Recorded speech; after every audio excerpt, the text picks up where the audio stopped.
Est-ce qu'il y a un problème, Jean-Luc Mélenchon, à la France Insoumise? Est-ce que c'est toujours lui le candidat légitime pour 2022? Ah bah ça sur 2022, il y a le temps de voir.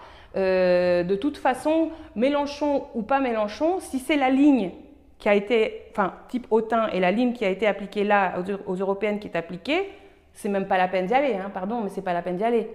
Cette ligne, elle ne permet pas de faire irruption dans une présidentielle. Faire irruption dans une présidentielle, c'est-à-dire casser le duopole, il n'y a rien de plus difficile à faire. Rien de plus difficile. On l'a essayé dans le format Front de gauche en 2012, ça a fait un beau score, hein, à 11%, mais pas plus.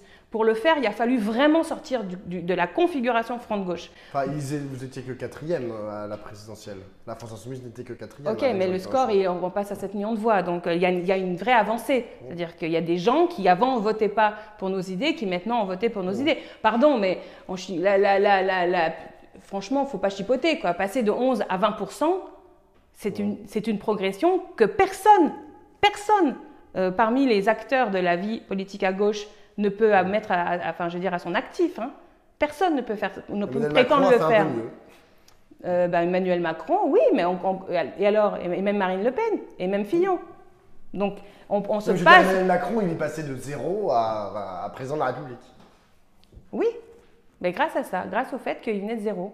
Et c'est là où toute cette nostalgie de l'ancien monde… Vous avez déjà fait 19,6. 11. Non, en 2017. Vous avez déjà fait un très haut score. Donc, vous n'êtes plus la vague dégagiste que vous aviez essayé de lancer en 2017 et qui peut-être vous avait porté à ce score aussi haut. Vous n'aurez plus cette dynamique en 2022. Parce que ça fait longtemps que vous vous présentez et que Jean-Luc Mélenchon, par exemple, ce sera sa 3e présidentielle. Oui, si tant est que ça soit lui. D'accord. Parce que vous avez dit, Macron a été élu parce qu'il est passé de 0 à… Et donc, du coup, il a disrupté la vie politique française. Oui, oui. Et Jean-Luc Mélenchon, en 2022, il ne disruptera plus rien du tout. Ce sera un candidat pour la 3e fois.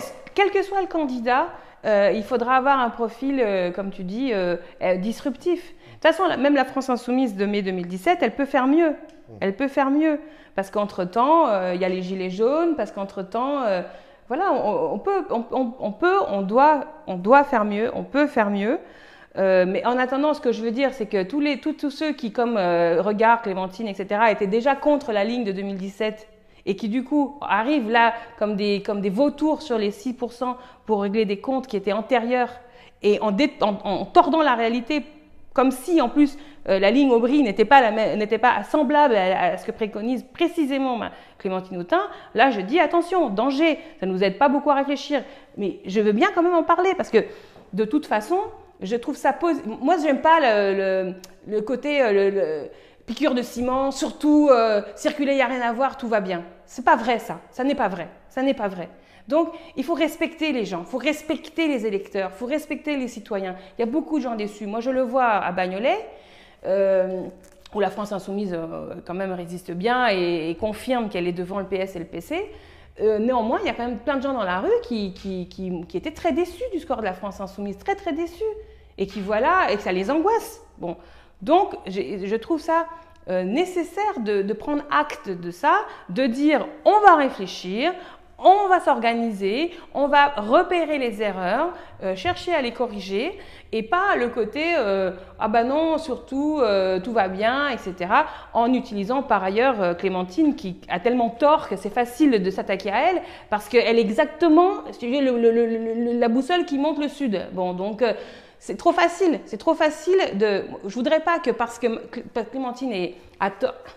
Et maladroite et à tort, que du coup, on en tire la conclusion que la campagne de Manon Bry était bien. Elle n'était pas bien. Et ce n'est pas de la faute de Manon Bry, attention. Hein. Ce n'est pas une question de personnel sur elle. Elle a fait exactement ce pourquoi elle a été recrutée.